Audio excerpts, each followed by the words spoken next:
चारुभक्षणमुमासुतं शोकविनाशकारकं नमामि विघ्ने स्वरपादपङ्कजमं तद्रूपेण हस्तेन पूजनं च वयं करसङ्गल्लोदकमिद्रूपेण मन्त्राः सकला सन्तो पूर्णा सन्तो मनोरथा तद्रूपेण सर्वाङ्गं हस्तेन गुरुद्वारा के समस्त जनता की ओर से उनका अभिनंदन करता हूँ। घोष करेंगे बोले भारत माता की, भारत माता की। पुष्कर सिंह धामी, श्रीमान पुष्कर सिंह धामी, रितु खंडूरी।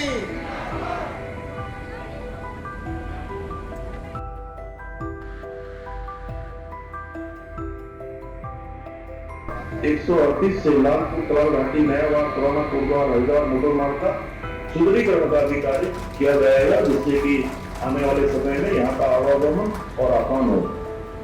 इसके साथ ही विधानसभा कोटद्वार में श्री खड़ग सिंह के घर से श्रीमती रजनी देवी के घर तक एवं चिल्लाखाल किराए से लोक मणिपुर में श्री बहादुर सिंह के घर तक पेयजल पाइपलाइन बिछाने का कार्य सिरठी नगरीय पेयजल योजना के अंतर्गत कराया जाएगा।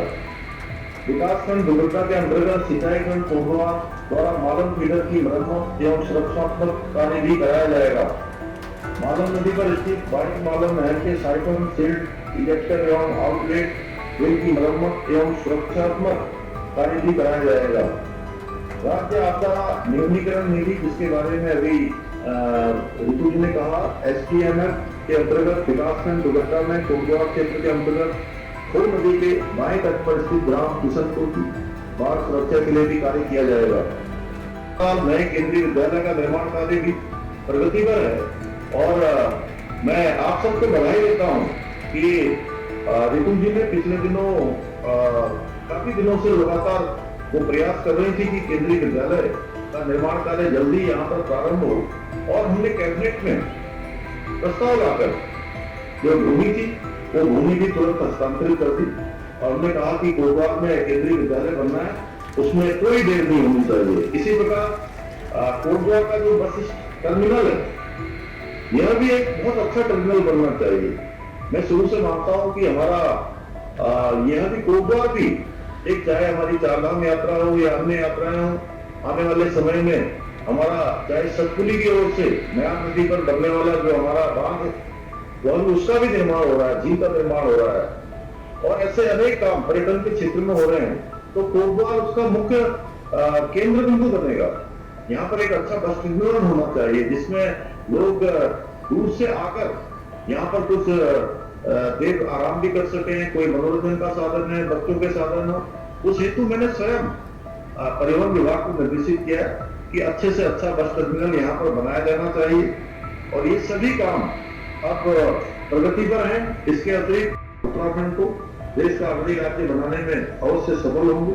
मैं आज के इस अवसर पर हमारे आदरणीय प्रधानमंत्री जी का और भारत की सेनाओं का आप सबकी तरफ से, देवभूमि उत्तराखंड के लोगों की तरफ से अभिनंदन करता हूं कि जिस शौर्य से, पराक्रम से और सटीक रणनीति से पाकिस्तान स्थित 9 आतंकवादी अड्डों को निशाना बनाकर उनका समूल नाश किया गया, और साथ ही पाकिस्तान जो आतंकवाद को पोषित करने का काम, आतंकवाद को लगातार प्रेरित करने का काम करता रहा है, उसको भारत की सेना ने हमारे प्रधानमंत्री जी के नेतृत्व में मुंहतोड़ जवाब दिया। मैं प्रधानमंत्री जी को और भारत की सेनाओं को बहुत बधाई देता हूँ, बहुत उनका अभिनंदन करता हूँ, और आप सबकी तरफ से, अपनी तरफ से, और साथ ही आप सबका भी मैं बहुत धन्यवाद करता हूँ। और जो भी कोटद्वार क्षेत्र हमारा है, तराई भाबर है और मेन हमारा द्वार है, वहाँ के विकास में कोई कमी नहीं आने दी जाएगी। वैसे ऋतु जी ने बहुत सारी योजनाएं वहाँ के लिए आगे बढ़ाई है उन्होंने, और लगातार वो प्रयास कर रही है। हम विकास के मामले में हम सब मिलकर, अब तो ऋतु जी भी है, नगर निगम भी हमारा बन गया है, हमारे सब युवा हैं, चाहे यहाँ पर राजगौरव ने कहा कि पुल के लिए निश्चित रूप से वो पुल वहाँ की आवश्यकता है, उस पुल को भी जो है हम लोग आगे बढ़ाएंगे, उस काम को भी करेंगे, और जो भी यहाँ पर विकास के लिए आवश्यकताएं होंगी सभी को निश्चित रूप से आगे के कार्यक्रमों में सम्मिलित किया जाएगा। एक बार आपका फिर से मैं हृदय से आप सबका धन्यवाद करते हुए अपनी बात को समाप्त करता हूँ। बहुत बहुत धन्यवाद।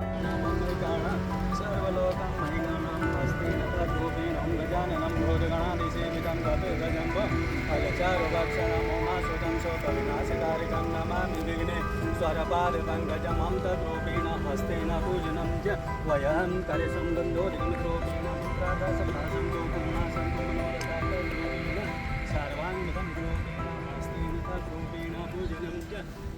अगर आप ये वीडियो YouTube पर देख रहे हैं तो हमारे चैनल को सब्सक्राइब करें और बेल आइकन को दबाना ना भूलें। अगर आप Facebook पर ये वीडियो देख रहे हैं तो हमारे पेज को लाइक करें।